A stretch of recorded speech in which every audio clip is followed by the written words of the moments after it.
here at our Airbnb. We've just finished our photo shoot. We are here with a whole heap of mee goreng. And we're gonna sit down. It is tea time. We're talking Q&A part 2 because you guys just have all these questions. And yeah, let's get into them. Right, so I have a whole bunch of questions here. Again, from all you guys. So we're just gonna like dive straight into it. There is no like easy questions. We're going straight into it. All right, number 1, Rosie, can this be a long-term career? I know you like this question. No. You're teasing me. You're teasing me. I really hate the perception that this is like a get rich quick thing. You do it if you're super desperate for money. If you're addicted to drugs, you just sell your body, sell yourself, and you get some money. And I hate that because 1, we're not selling ourselves or our body, we're selling a service, and that service is entertainment. We thoroughly, excessively enjoy our jobs. We love the self-confidence that it provides, the attention, the money. Like the money. Everything about it is phenomenal. It is safe. It is fun. It is amazing. So look, if looks weren't such a large deal in the industry, we would probably do this for the rest of our lives. So no, I do not believe that it is a short-term only thing.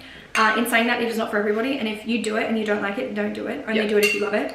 Like it's hard work. And we work with like 30 or 40-year-olds. Yeah, if anybody knows Nina Unrated, I'm pretty sure she's in her early 40s, which is she looks so incredible. hot. She is so attractive, and you just know that she's so experienced and she just knows what she's doing.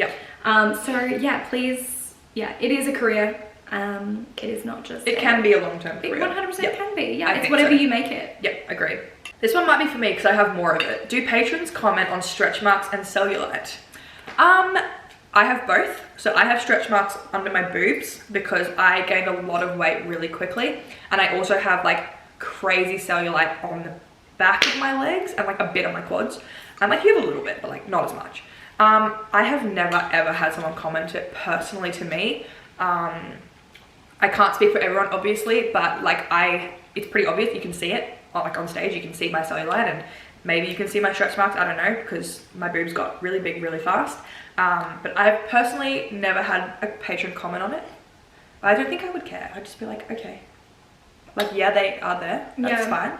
Like I have like a little bit of cellulite on the back of my legs. The only area I have stretch marks is on the side of my hips. I don't think they're very noticeable. And if someone were to say something, I'd be like, yeah, like I grew stretch marks when I grew hips because I'm a woman.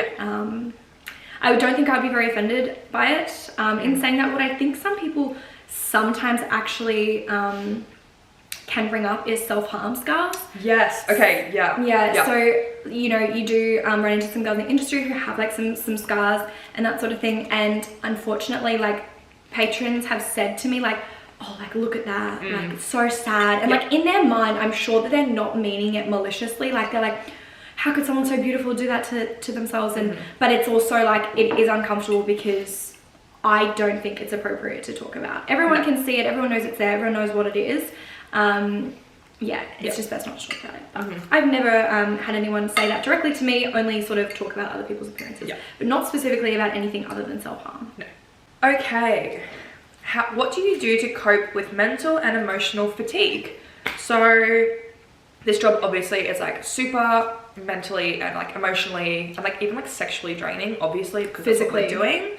I personally think it's good to like for emotional and mental fatigue, it's like really good to have a friend with you. Not saying you need one or you need to go into the industry with a friend, but it's good to like find like a person you can just like rant to, or either like a house mom or a manager or like someone you're close with. Like you need someone to kind of like rant to, offload your emotional baggage from the shift. Because patrons are going to give it to you all night. They're going to fucking push your buttons all night, and it is exhausting and very, very emotionally draining. So I think if you have no one to talk to, write it down, even burn it if you have to, like just have some way to like get something out.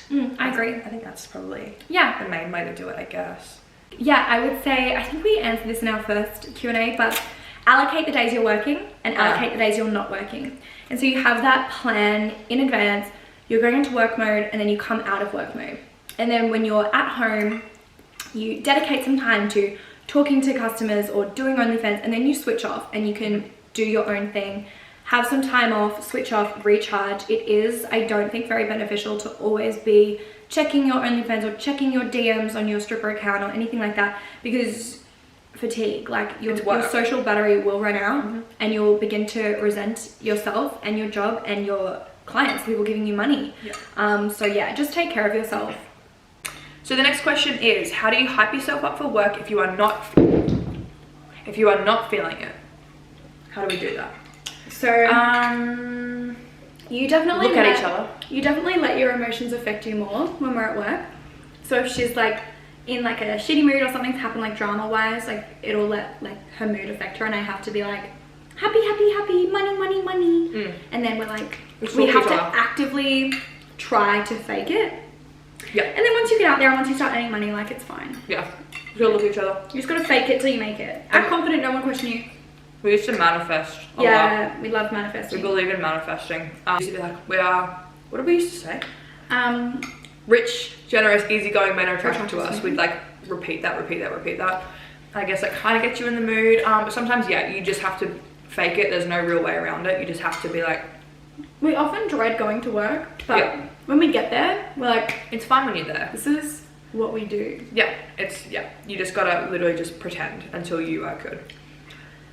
We also set a goal at the start of every shift, and I think that's really constructive. It like keeps you motivated, keeps you accountable. Yeah, I love that. Have you ever had someone try and rat you out? Yes, on TikTok actually.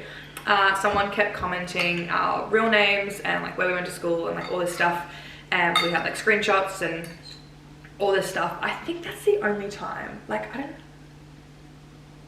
apart from her family drama, which we will not speak about unless you want to. I mean, I'll just say that I didn't know if we were going to talk about it. Yeah, so I'll just say that a member, so an individual that was that is close to my partner's family found TikTok, which is fine. That's the reason I put it up there so everybody can see it. I'm not ashamed of it or anything.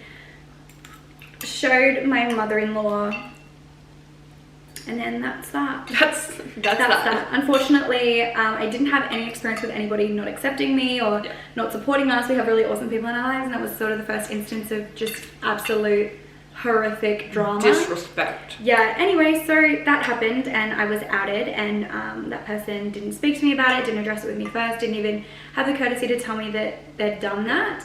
And so we had this big confrontation, issues after issues, fight after fight. So unfortunately, yeah, it is what it is. I'm not going to change for anybody. I love what I do. I'm super safe. I'm happy, and what I do is legal. So that's all I have to say to that. And I honestly couldn't care. I do not care about other people finding out what I do and the people around me knowing what I do. And that was the primary issue with these people, was their fear of people knowing that they're associated with judging them. And judging them. It was all about them, which I think is just ridiculous and really sad. But yeah. And I hope you're watching this. Other than money, what's your favorite thing about stripping? Good question, because primarily it is the money. With my best friend. Yeah, basically we get to hang out every night and like just like chill, just vibe. The freedom of the work is awesome. Yeah. You don't have to do anything you don't want to do. If you're really tired, you can sit out the back and have a nap. Nothing. We don't do that because you don't make any money. We wouldn't suggest it, but you can. You can do it if you want. It's what you make it. So yeah, definitely like freedom. Just freedom to do, set your own hours, be an independent contractor, sole trader, whatever it is. The confidence that comes with it, it's awesome. It's so good for self-esteem, and like interacting with other people, and like we learn so much. Like so many. You meet jobs, so many people, so many interesting people, so many jobs I did not know existed. Places. What was it called? Oh fuck, I don't remember. The thing that rounds up horses. I don't know. It's like a forker or something like that. I don't know. But I learned so much, and I truly do enjoy engaging with other people if they're paying me. It's really interesting to talk to people, other dancers, and like I love the vibe, like just sex worker positive. All about it. Like it's a safe place. So. And I think also like we are about to embark on this, but like I think our favorite thing will be how much we can travel with work. Like we've booked 6 cities in the next 6 months. Like we're gonna be doing so much traveling, and we're gonna like consistently travel as well. It's not just gonna be for 6 months. We're gonna keep repeating the clubs that we like. So I think that's another really good thing. Like just learn more about the industry. Yeah. In general, like we're talking about getting things started with the podcast, and we're wanting to interact and engage with all different types of sex workers in our community, abroad, and just like create a dialogue and this space of like education and like inspiration and just like respect for other people in the industry. Yeah, agreed. How do you keep your shoes comfy? It's a very odd question. With a hairdryer. Yeah. Or just wear them, I guess. Like you just gotta, I think, what did I do when I bought my first pair? I just walked around the house in them, just to like see what they felt like. And I didn't know about the hair drying until a little bit after, because no one told me about it. So the foot straps need to be plastic. 100%. Only get plastic ones. Do not get fabric ones, because they will wear and the paint and the color will come off. And the plastic ones are more comfortable, but they do come quite tight. And I don't think you have a fat foot, but you must if you do, to make them bigger. But I have a fat foot, and I need to heat them up with a hairdryer, which allows it to be like malleable. And then you put your foot in, and it sort of like settles to the shape of your foot. So it makes it really nice and comfy. But other than that, pleasers are the most comfortable shoes ever. Fine. They are made for dancing in, and they're made for walking around in, and they're like super plush and just like stable. Like your feet will hurt the first, obviously, few weeks that you're stripping, but like it's not what you think it is. It's not that bad. Like it'll be fine. If you could travel anywhere in the world for 3 months, where would it be? And like live there for 3 months? Yeah, I guess so. It's a tie between, okay, so I've already lived in Japan briefly, but it would be between Japan and South Korea. I have been to South Korea, but I haven't lived there. So it would definitely be South Korea. I think that is just the most awesome place. I love, love, love Asia in general. And yeah, I mean, I would go to parts of Europe. I feel like that would be fine. I actually do really want to go to Antarctica. I really want to do an Antarctic expedition. That's so funny. But yeah, I think the next sort of place on my list that I would want to go back to would be South Korea. I really love the culture there. I think it's just the cutest thing. I think it's really safe. The only thing is the weather. It's pretty damn cold. But I mean, Russia actually. Like when I was there, it was -35. So you're not even cold anymore. You're just numb and painful, like in pain. Or like Russia. I think I'd really like to go to Russia. I've never been there. We both have like Russian heritage. Go to the hometown. Yeah, go to the hometown. Like, get some real vodka. Say hey to Putin. Have some borscht. Actually, no, I'll never have that again. But yeah, I think that'd be cool. Yeah, I feel like Russia is definitely on the list. What about you? I would definitely just go back to Japan. I had such a good time there. I love Asia. The food, obviously, Japanese is my favorite cuisine. I would go back there in a heartbeat. I'm already planning to go back as soon as the borders open. It's like the best country I've ever been to. And like I've been to like 15 countries, I think, and like Japan was easily the best vibe, good food, just Japan is the only country that I would live in besides Australia. Permanently. I would live in Japan. Everything about it is awesome. The education, the people, the culture, the food, the price of living, healthcare. It's amazing. I love Japan. I love it so much. Please claim me, because I love you. How to keep your life in balance. This is probably a good one for Rosie, because I don't. I am super unorganized. I am like type B to a T. Like I don't organize anything. I don't schedule anything. I am like a complete mess. So go ahead. I love structure. Yeah. I love planning. I love organization. Things that set my soul on fire include daily planners, planning my day to the hour. So I have a list at the start of every week, things that I need to do in order of priority. I add them into the days that they need to be completed by, and I work that into my work schedule, my TikTok schedule, my YouTube schedule, my OnlyFans schedule, my study schedule, and I just like incorporate things. I also have a calendar that every single day has all of the things that are on, so I'm never forgetting things or missing things. So yeah, I would just say, so it's about balance, right? Just planning. Make sure you fit enough of all of the important things into your week. So mine at the moment that is lacking is exercise and physical activity. So I need to make more of an effort to incorporate that into my routine. And so start off the week by saying, hey, what's reasonable? So say I work 8 hours a day. then I'm going to try and go to the gym 1 hour a day for 3 days. And then I'm going to have 2 hours of downtime or with my significant other, and just be mindful with how you're spending your time. And that's all I really have to say about that. Yeah, so don't take advice from me. If you want to learn how to be chaotic and not... Sorry, yeah, the camera died, so I don't know what we were saying. But anyway, I'm super unorganized and I'm type B and I'm an absolute mess. So yeah, okay. Tips for staying motivated. Keeping track of... I feel like keeping track of my income really motivates me. Oh, yeah. Yeah, because like then you're seeing how much you made and like... Yeah. You're like, oh, hey, I could do that again. Popping off. Yeah, I think that's a good idea. Yeah, keeping motivated. Money honestly is the main thing. So I do the same thing. I track all of my income on Excel, and then I do some fun things like what's my average for this month, and then what's my average for this month, and I like plan it all out, and I can see like what days are better for me, what like, you know, that sort of thing. Yeah, I think that's pretty much, honestly, the only thing that motivates me is money. Like, I would not do this job.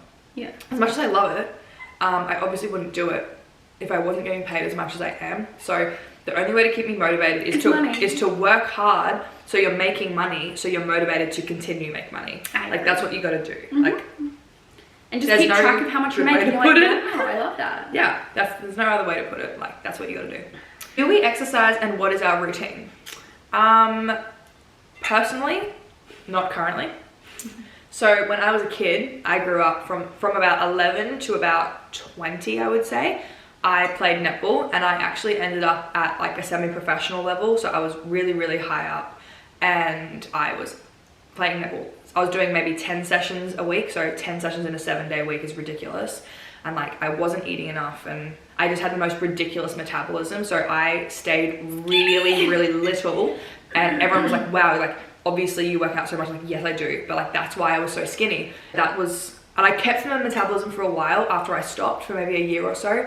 I ate like absolute garbage. I ate like junk food every day and all that. And I stayed really small. And everyone's like, oh my God, you must work out so much. And like, I have not seen the inside of a gym or a netball court in over a year. And I was like tiny. And then COVID hit, and I put on like 20 kilos in a year, which is like mental. And I am slowly starting to get back into working out. I haven't played netball for a while, but I'm slowly getting back into it now. But I pretty much only work out at work. I use like stage and stuff kind of as a workout, I guess. And like, I get hot and sweaty doing lap dances. So in a way it's kind of a workout, but like, I don't work out as much as I should. And for how much people think I work out, it's very flattering.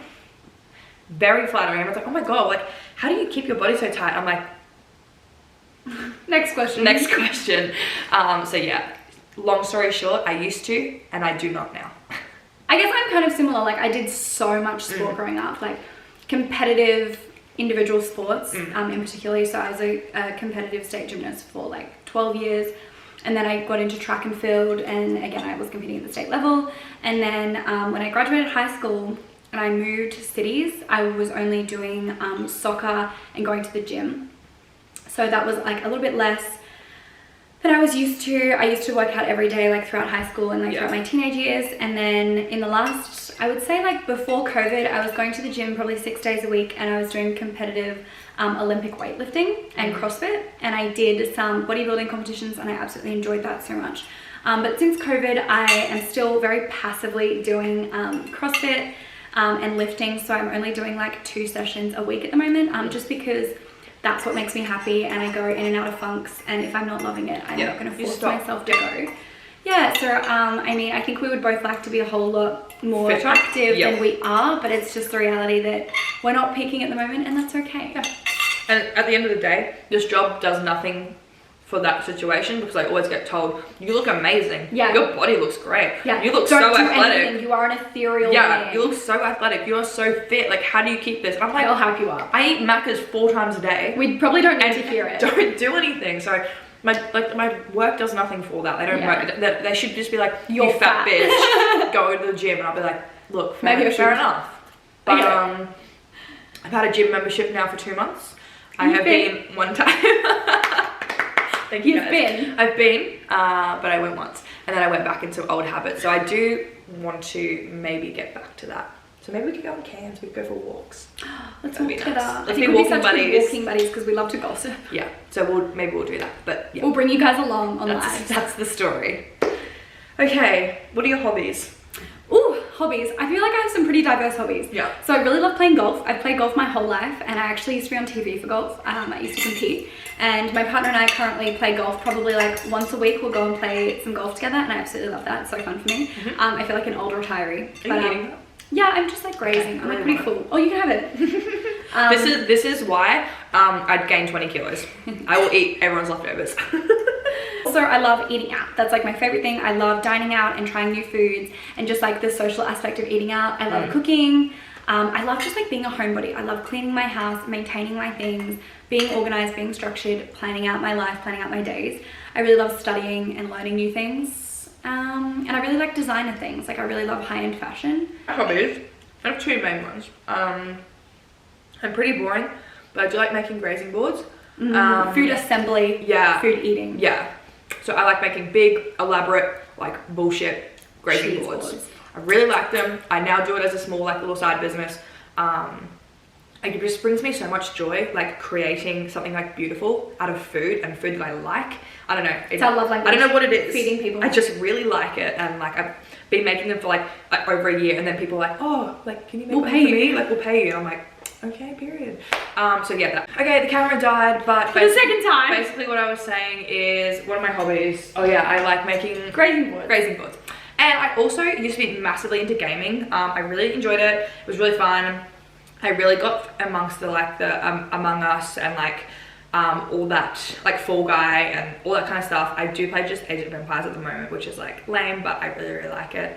But I did get into that for a while because I have like the whole like gamer setup. I have like a PC, 2 monitors, the rainbow keyboard, like the whole 9 yards. So I do have that. But they're like my main hobbies apart from playing netball. So that's pretty much it. Sweet or salty? Sweet. Salty. Yep. That's all the questions. Cool. Thank you guys so much for watching this video. If you like it, give it a thumbs up and subscribe to our channel. If you have any more unanswered questions, leave them below and we will answer them in part 3. Bye.